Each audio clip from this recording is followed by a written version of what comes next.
여고생 살해범 장윤기가 사건 발생 2개월 만에 성범죄 목적 범행 의도를 법정에서 인정했습니다. 네, 자세한 내용 이고은 변호사와 함께 살펴보겠습니다. 안녕하세요. 어서 오십시오. 안녕하세요. 네, 장윤기 2차 공판이 오늘 열렸는데 이전에는 이제 우발적 범행이다라고 주장을 해왔는데 오늘 이제 강간 등 살인 혐의를 처음 인정했습니다. 이렇게 입장이 바뀐 이유는 뭐였을까요? 보통 피고인들이 자신의 신병이 확보되면요, 이 피고인들의 관심사는 단 한 가지로 요약이 됩니다. 어떻게 하면 형량을 줄일 수 있을까? 아마 이 부분 관련해서 자신의 변호인과 또 치열하게 토의를 거친 끝에 인정하자라는 결론에 이르는 것이 아닌가 싶습니다. 특히 이제 살인 사건 같은 경우에는 형량을 결정하는 세 가지의 요소가 있다라고 이해하시면 될 것 같은데요. 첫 번째는 계획적인 살인 범행이냐, 우발적인 범행이냐에 따라 형량이 크게 달라질 수 있습니다.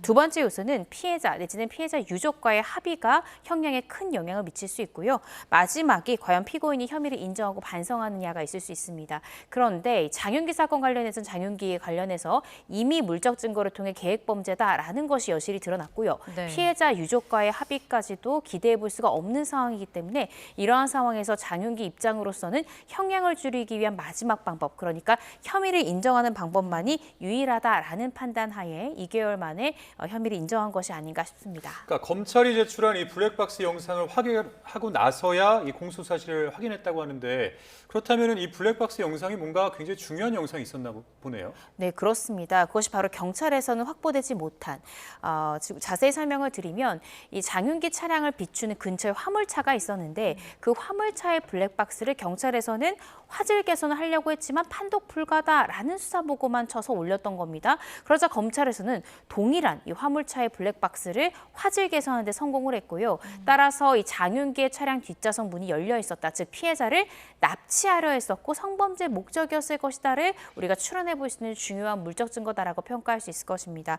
2달 전에 있었던 첫 번째 기일 때는 장윤기의 변호인이 아직 검찰 측 증거를 모두 확인하지 못해서 강간 목적만큼 우리가 의견을 보류하겠다라고 이야기를 했는데 오늘 법정에서는 그 해당 블랙박스 영상 모두 받고 혐의를 모두 인정하겠다라는 취지로 전부 인정으로 돌아선 그런 상황입니다. 네. 일단 반성문 내용도 일부 공개가 됐는데 좀 보면 뒷생각 없이 무책임한 생각으로 피해자를 해쳤다 이렇게 쓰면서 그로 인해 수많은 분께 영향을 미치고 당연했던 일상의 한 조각을 앗아갔다 이렇게 적었습니다. 일단 유족은 진심 어린 반성이 아니다라는 입장인데 어떻게 보고 계십니까? 당연했던 일상의 한 조각이라는 표현으로 고인을 잃은 이 부모의 마음을 헤아릴 수가 있을까요? 사는 게 아닐 것입니다. 부모 입장에서는. 그리고 그 부모가 목 놓아 이야기했듯이 지금 이 경찰에 어떤 부실 수사 내지는 증거 인멸 이런 부분들에 대해서 당신의 딸이어서도 이렇게 수사했을 것이냐라고 피눈물을 토하면서 또 심정을 토로하기도 했죠. 네. 따라서 어떻게 생각하면 굉장히 여러 가지 이런 형용사들로 점철된 이 반성문이 진지하게 과연 반성을 하고 있는 것인가 의구심을 낳는 것이고요. 지금이라도 자신의 범행을 시인을 했고 진심 어린 반성하는 모습이 필요하고요. 또 본인뿐만 아니라 본인의 증거를 인멸하려 한 또 인멸을 한 자신의 아버지의 반성문까지 빨리 이 재판부에 제출이 되어야 되는 것이 아닌가라는 생각이 듭니다. 예. 근데 아까 이제 말씀하신 내용 중에 보면은 이제 형량을 낮추려는 목적으로 어떤 이런 사실들을 오늘 이제 있는 그대로 말을 했다 이제 이런 취지로 말씀해 주셨는데 근데 만약에 이제 오늘 밝힌 그런 내용들이 기존에 밝혔던 내용과는 또 다른 내용이라면 어떻게 되는 거예요? 형량에 있어서는? 네, 그렇습니다. 지금 장윤기의 사건과 사실은 장윤기 아버지의 증거인멸 사건은 우리가 조금 분리해서 봐야 됩니다.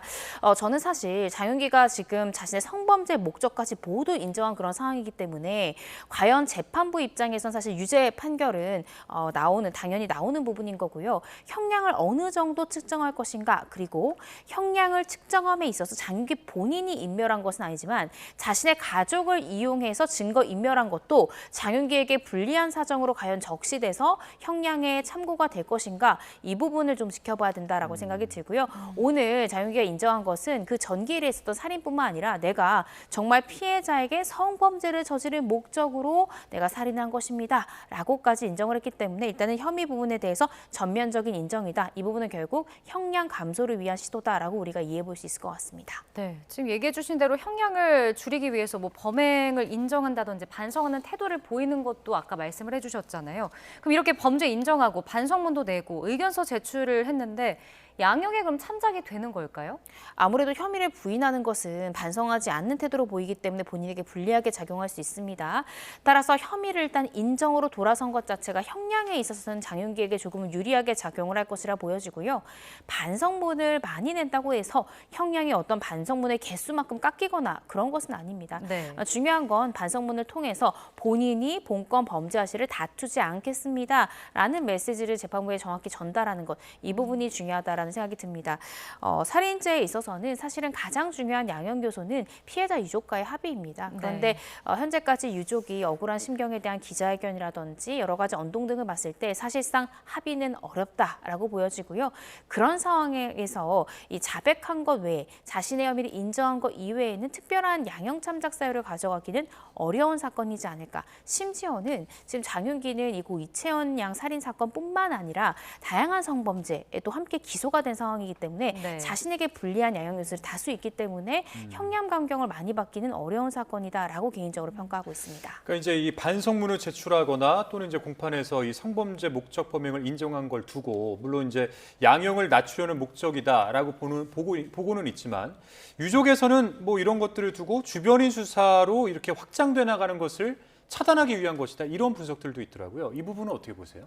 장윤기 입장에서는 자신을 둘러싼, 그러니까 자신의 아버지라든지 큰아버지까지 개입되어서 수사의 범위가 이제 넓어지는 부분에 대해서 충분히 우려할 수 있었을 것 같고요. 또 이 장윤기 체포 당시에 발견된 장윤기가 사용하던 공기계에서 불상의 여성들에 대한 사실은 이 불법 촬영물까지 같이 발견됐다는 거죠. 따라서 자신에 대한 여죄 수사에 어떤 속도가 붙을 가능성, 또 자신을 둘러싼 이 가족들의 증거인멸 관련한 수사가 속도를 내서 결과적으로 자신의 사건에 불리한 양형 요소로 적용될 가능성, 이런 것들을 고려해서 또 물적 증거를 보더라도 검찰이 제출한 블랙박스 영상 등을 볼 때도 본인이 부인한다 한들 성범죄 목적의 살인이다라는 점이 넉넉히 인정되는 상황이다라고 판단을 했기 때문에 자신의 변호인과 상의를 해서 일단 본인이 받고 있는 혐의는 전면 인정을 하자라는 전략을 선택한 것이 아닌가 싶습니다. 네.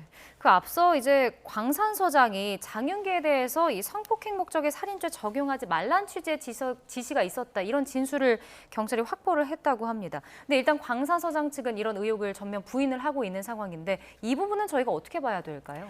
저는 이 부분은 정확히 규명해야 된다고 생각합니다. 장윤기 사건이 5월 5일 00시 10분경 발생했던 것으로 제가 기억하고 있는데 그날 새벽에 이제 서장 주재의 간부 회의가 열렸다는 거죠. 그리고 여기서 어떤 대화가 오갔는가를 규명하는 것이 현재 검찰이 하고 있는 장윤기 관련한 증거인멸 사건의 핵심 중에 핵심이다라는 생각이 듭니다. 왜냐하면 장윤기의 부친은요, 경감에 불과합니다. 근데 이 광산경찰서가 꽤나 규모가 큰지 통상적으로는 경찰서장은 총경의 직급을 갖지만 여기는 경무관의 직급을 가지니까 총경보다 더 높은 직급의 사람이 서장이라는 거죠. 경감이 어떻게 힘을 써서 경무관급까지 어떤 손을 뻗쳤는가, 이 부분에 대한 것을 정확히 규명하기 위해서는 서장 주재로 열렸던 그날 회의에서 어떤 이야기들이 오갔는가, 단순히 이번에 구속된 수사팀장 선에서 이것이 어떤 조작된 그런 사건인 것인가, 아니면 더 윗선의 개입이 있었는가를 통해서 이것이 경찰이 하는 조직적인 은폐 사건인가를 밝힐 수 있는 것이고 개인의 일탈인가, 이런 부분들을 정확히 밝혀야지만 추후에 있을 유사 사건에서 또 경찰이 어떤 증거인멸이라든지 이러한 시시비비에 얽매이는 그런 사건이 발생하지 않으리라는 생각이 듭니다. 이 장윤기 원룸 압수수색 때도 보면은 리얼돌이 발견되지 않았습니까? 그런데 이제 그 당시에 서장이 실시간으로 보고를 받았다. 그다음에 구체적인 지위가 없었다. 이렇게 좀 갈리고 있는 것 같아요. 근데 이 관련해서도 사실관계에 따라서 책임 여부가 좀 달라질 수 있는 겁니까? 달라질 수 충분히 있습니다. 현재 수사팀장만 현재는 이 구속이 됐고 증거인멸이라든지 공무상 비밀 누설죄의 혐의를 받아서 영장까지 발부된 상황인데 과연 그러한 범행의 공범의 범위를 서장까지 확대해서 적용할 것인가를 보기 위해서는 실시간, 예를 들어 리얼돌을 발견했을 때 어떻게 처분해야 되는가를 두고 단순히 수사팀장이 순경 차경에게 그분은 못 본 척해라라고 이야기를 했는지 서장 단계부터 이런 부분들에 대한 지시가 있었는지는 명확히 규명이 돼야 되는 부분이다라는 생각이 들고요. 통상적으로 경찰은 검찰과 사건 처리의 어떤 단계가 좀 다릅니다. 일반 예. 검찰 같은 경우에는 이 수사라는 수사 검사가 있습니다. 수사 검사가 1차적으로 수사 결과를 내리면 그것을 부장 검사에게 결재를 득하고요. 차장 검사까지 순차적으로 실제 기록을 검토하고 그 결론에 대해서 도장을 찍도록 돼 있습니다. 그런데 경찰 같은 경우에 통상 서장이 있지만 너무나도 많은 수사관들이 수사를 하기 때문에 결국 그 수사의 검토나 보고 여부가 서장까지 가는 경우 극히 이례적이고요. 통상적으로는 형사 과장까지의 결재와 지휘를 받는 것이 통상입니다. 만약 장윤기 사건에 대해 서장이 구체적인 상황에 대해서 보고를 들었고 구체적인 지시가 있다면 이는 상당히 이례적이다라고 평가할 수 있고 어떠한 지시사항이 있는지는 명확히 밝혀야 되는 부분이다라는 생각이 듭니다. 네. 근데 이제 장윤기 아버지가 이 리얼도를 폐기했지 않습니까? 그리고 휴대전화도 뭐 개인정보 유출될까 봐 불태웠다고 하고. 근데 이를 두고 이제 주요 증거 폐기한 게 짐 정리 차원이다라고 했는데 사실 시점을 보면 공교롭게도 그 2달 동안 연가와 병가, 공가를 잇따라 사용했다고 하거든요. 그렇기 때문에 의심을 받을 수밖에 없는 것 아닌가요?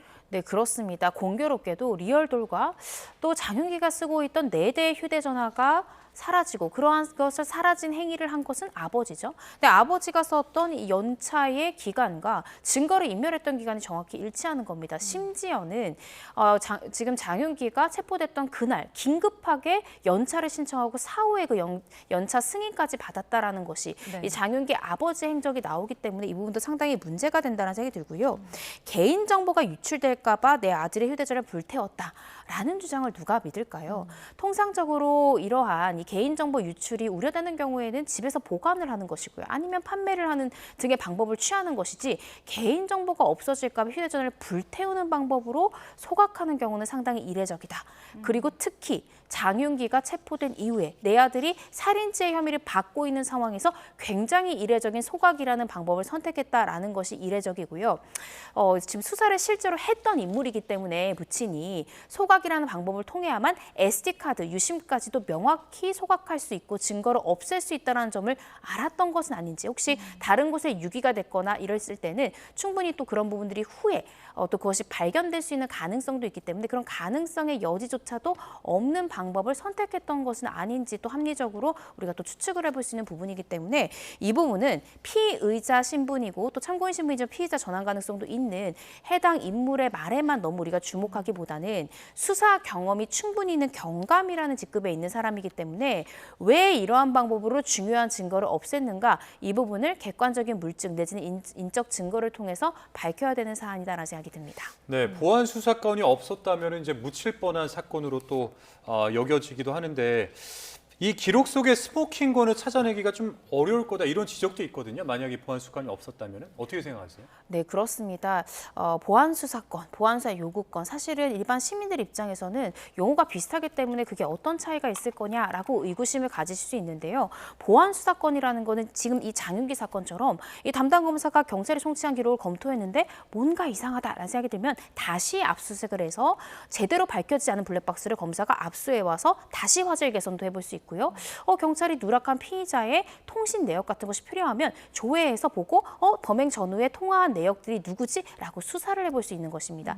단순 요구권을 가지는 그런 상황에 처한다면 사실상 문제가 되는 사건에 대해서도 경찰이 다시 요구했을 때 경찰이 리얼도를 우리가 폐기했습니다라고 자백할 이유가 전혀 없잖아요. 실체적 진실을 발견하기가 대단히 어려울 것이고 특히 사건의 1단계 그러니까 기록을 만들기 시작하는 것은 경찰이기 때문에 보안 수사권 없이는 경찰이 올린 서류만 보고 판단하라라는 것은 검사로 하여금 정확한 실체적 발견을 상당히 어렵게 할 수 있는 부분이다. 따라서 이 보안 수사권 폐지에 있어서 우리가 상당히 신중해야 된다라는 생각이 듭니다.